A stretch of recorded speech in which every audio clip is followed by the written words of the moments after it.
অনেকের মতে আতাউল্লাহ আবু আম্মার জুনুনি একজন সাহসী যোদ্ধার নাম। তিনি কোটিপতি পাঠান বংশের সন্তান হয়েও দুনিয়ার ভোগ বিলাসিতা ত্যাগ করে মুসলিম রোহিঙ্গাদের অধিকার ফিরিয়ে আনার শপথ নিয়েছিলেন। মিয়ানমার সরকার তার একটি পশমও ছিঁড়তে পারেনি, কিন্তু বাংলাদেশ তার হাতে হ্যান্ডকাপ পরিয়ে দিল। যদিও সরকারের পক্ষ থেকে বলা হচ্ছে রোহিঙ্গা নেতা মহিবুল্লাহকে শেষ করে দেওয়ার পেছনে দায়ী আতাউল্লাহ, যে মহিবুল্লাহ রোহিঙ্গাদের মিয়ানমারে ফেরানোর জন্য অক্লান্ত পরিশ্রম করে যাচ্ছিলেন। প্রশ্ন হচ্ছে, আসলে কি আতাউল্লাহ আবু আম্মার জুনুনি দোষী নাকি? তাকে গ্রেফতার করে সরকার কি উচিত কাজ করেছে, নাকি এই সরকার কারো উস্কানিতে পা দিয়ে আতাউল্লাহকে গ্রেফতার করে ভুল করল? আতাউল্লাহ অনেকের কাছে এত জনপ্রিয় বা কেন? এসব অতি গুরুত্বপূর্ণ বিষয়ে আলোচনা করব আমাদের এই ভিডিওতে। বিস্তারিত জানতে ভিডিওটি না টেনে শেষ পর্যন্ত দেখতে থাকুন।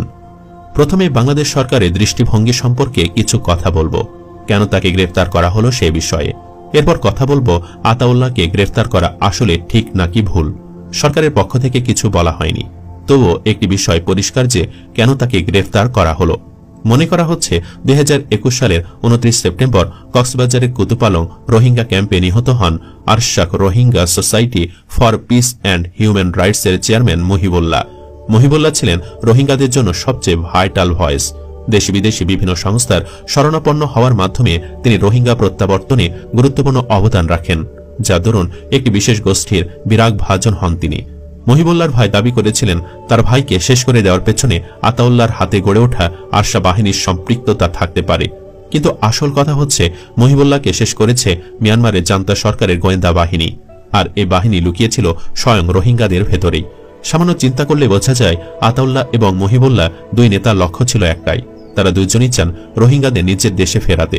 সুতরাং মহিবুল্লাহকে শেষ করে দেওয়ার কোনো কারণই ছিল না। এবার আসি দ্বিতীয় পয়েন্টে। অনেকে বলে থাকেন আতাউল্লাহ হচ্ছেন মিয়ানমারের জান্তা বাহিনীর একজন এজেন্ট।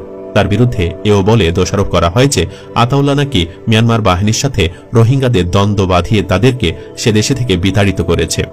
হ্যাঁ, বাংলাদেশের প্রেক্ষাপটে চিন্তা করলে এ দাবি সত্য। আতাউল্লাহর আরশা বাহিনী যদি জান্তা বাহিনীর বিরুদ্ধে অস্ত্র না ধরত, তাহলে আজ হয়তো রোহিঙ্গারা বাংলাদেশে আসত না, কিংবা এদেশের বোঝাও হতো না। কিন্তু রোহিঙ্গাদের স্বার্থের কথা চিন্তা করলে আতাউল্লাহ সঠিক পথে ছিলেন। তিনি 75 বছর ধরে নির্যাতিত রোহিঙ্গাদের স্বার্থ আদায়ে কাজ করেছেন। এখন মিয়ানমার সরকার যদি রোহিঙ্গাদের সে দেশ থেকে বের করে বাংলাদেশে পাঠিয়ে দেয়, সেই দায়িত্ব আর আতাউল্লাহর না। এখানে আরেকটি কথা না বললেই নয়, রোহিঙ্গারা এদেশে প্রবেশ করতে পারত না।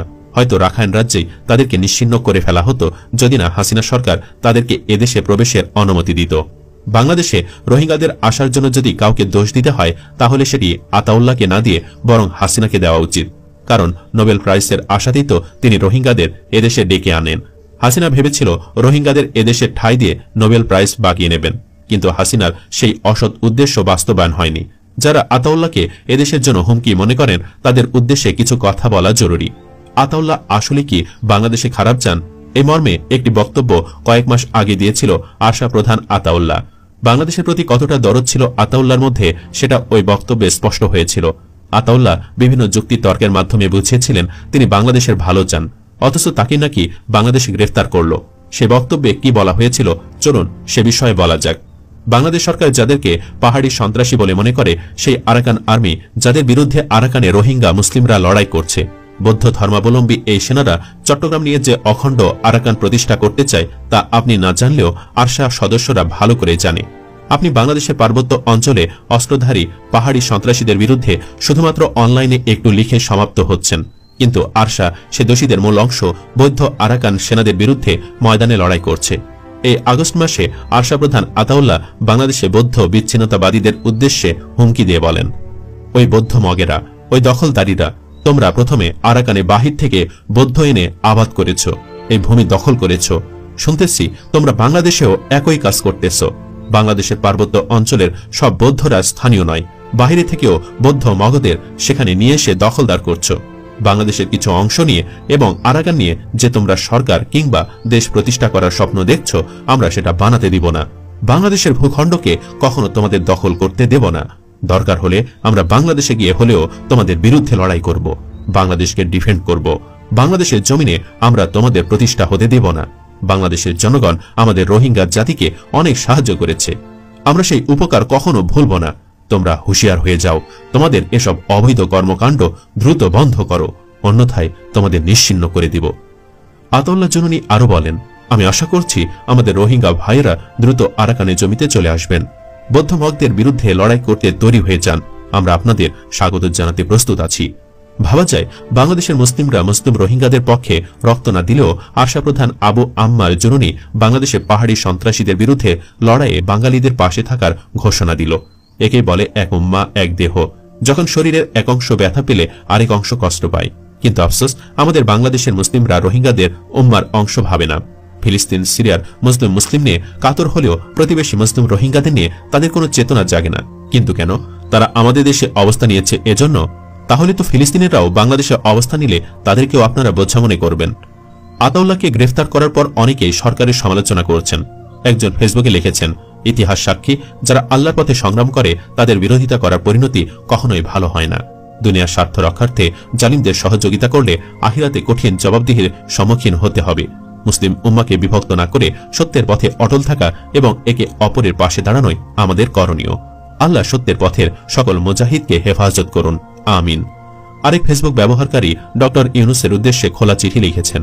সেখানে তিনি লিখেছেন, আরশা বাহিনী বরাবরই আমাদের জাতির আত্মরক্ষা ও নিরাপত্তার লক্ষ্যে কাজ করে গেছেন এবং রোহিঙ্গাদের অধিকারের জন্য নিরলসভাবে সংগ্রাম করে চলেছেন।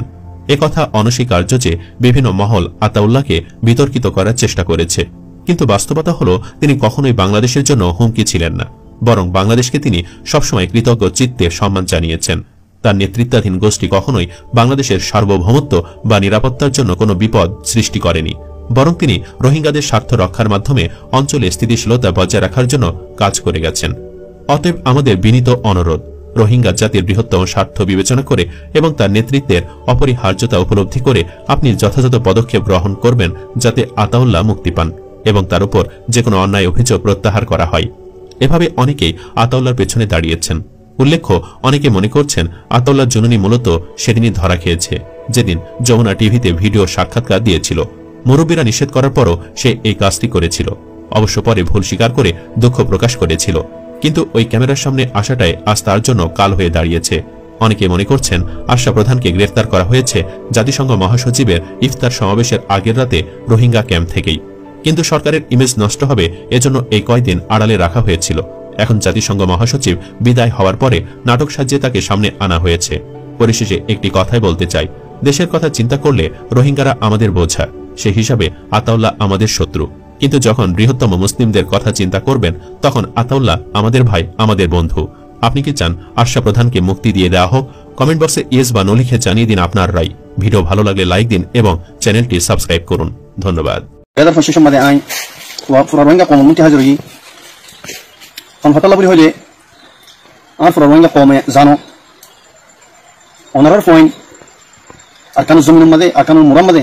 খন্দিলা কষ্ট তুলিওরে মকবাই লিওরে জালেম ট্রেস এ লিওরে খন্দিলা করে লড়াই করে দিয়ান ওনারা জানো খন সক্ত শীতম মাঝে মুরাম মাঝে জাফাই বল্লাহ কিছু নাই হালত মাঝে সবার সাথে খন্দিলা কষ্ট করতে ইয়ালামাল্লাহ আজ্জা ওয়াজাল আল্লাহ বাদে কেন জানে আর যেতারা দেহেরি তারা কই পারে আল্লাহ বলিওরে আর ফুরা রোহিঙ্গা কমরে কই ওনারা হামেশা দুয়া মাদি ইয়াতে মারারে আর জিয়ান কি আল্লাহ দে ফুরা কম লিওরে জিয়ান ওয়াদা আছে ইয়ান তো খরিদিন আর ফিসানা দাইম হার হাল কমা বিইذن আজ্জা ওয়াজাল আর জিয়ান নিকে রোহিঙ্গা কমর হক আরকান জমিন আছে ইয়ান হার হালত মাদে আল্লাহ সুবহানাহু ওয়া তাআলা তৌফিক লিওরে হাসিল করিম আর আরকান জমিন মাদে রোহিঙ্গা কম রোহিঙ্গা হক লিওরে রোহিঙ্গা ইনশাআল্লাহ আবাদ করিম।